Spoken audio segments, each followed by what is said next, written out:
Time now for your forewarned weather with Thomas Keyboy.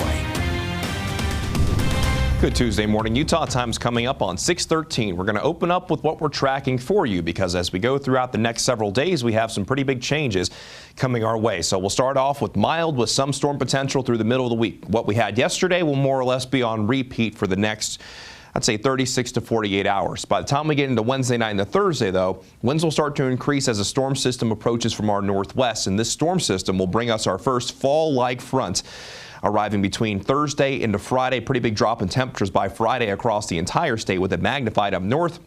And there will be decent potential for moisture in northern Utah with that snow line potentially dropping to roughly 9,000 feet. So we could be talking about some minor accumulations in the high country in northern Utah. So again, we do have some changes indeed coming our way. We'll fill you in on those details coming up in just a moment. Let's go ahead and get you out the door first. This is what it currently looks like down in St. George. A calm start to the morning. We're still roughly an hour away before we get to our sunrise time across the Beehive State. And as we make our way up into northern Utah, here's the current view from Utah State University overlooking Cache Valley. A sleepy start to the morning up around Logan, where that temperature currently sitting at 46 degrees. As you're heading out the door this morning, you probably want the sweater out there. Right now, we're sitting at 49 degrees in Park City, 65 in Salt Lake, 49 in Cedar City, and currently sitting at 65 in St. George. So while we do have a few spots in the 40s out there this morning, most of us, like yesterday morning, are waking up with temperatures mainly in the 50s and 60s. If you're going to take your dog for a walk today, should be a great day to do so.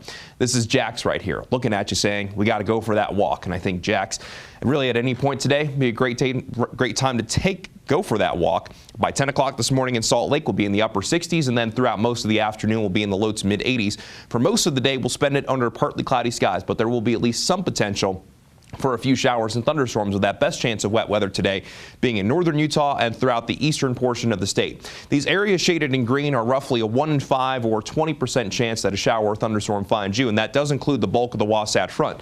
So while it's a low chance of wet weather, it is still a chance. If you do have those plans to be outside, keep your eyes at the sky just in case, and then once you get into the high country, you'll notice those shades of yellows, oranges, and reds, and that's better than a 1 in 3 chance that showers and thunderstorms could find you. So in those spots especially, definitely keep your eye at the sky, and maybe even a slight chance as you make your way into the southeastern corner of the state. If you're in southwestern Utah today, you're going to check in with mostly sunny skies. Now I'll show you your daytime high today and your overnight low tonight. Daytime highs like yesterday, mainly in the 70s and 80s, but maybe just a fraction cooler compared to what we saw yesterday. As most along the Wasatch Front will reach the low and mid 80s as we get to 82 degrees in Spanish Fork. Meanwhile, in Tooele, we'll top out at 79 degrees, 71 in Park City. And in southwestern Wyoming, we'll range anywhere from 69 in Pinedale to around 73 degrees in Rock Springs. In central Utah, it's 77 for Nephi, 76 for Emory, 81 degrees in East Carbon, and a daytime high of 80 degrees in Richfield. Then down in southern Utah, daytime high hitting 73 in Monticello, 86 in Hanksville, 88 in Lake Powell, 81 in Kanab, and a daytime high reaching 90 degrees in St. George.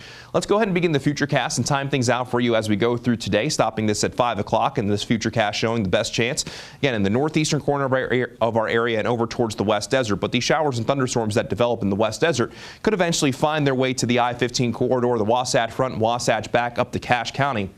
By the time we make our way into this evening, these showers and thunderstorms could be faster, they could be slower, just depends on when they eventually develop in the West Desert. We'll hold on to a slight chance of passing showers in northern Utah through the overnight hours. Then for our Wednesday, we basically do it all over again, with that best chance continuing to be in the northern half of the state, favoring the high terrain. Going into Wednesday night into Thursday, though, that's when those big changes arrive, and that's thanks to an upper level low pressure coming in from the Pacific Northwest.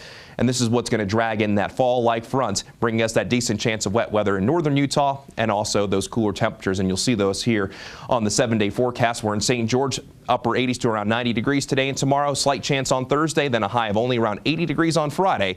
Then with high pressure building in this weekend, temperatures will gradually moderate back up. Then along the Wasatch Front, keeping that chance for a few spotty showers and thunderstorms the next couple of days.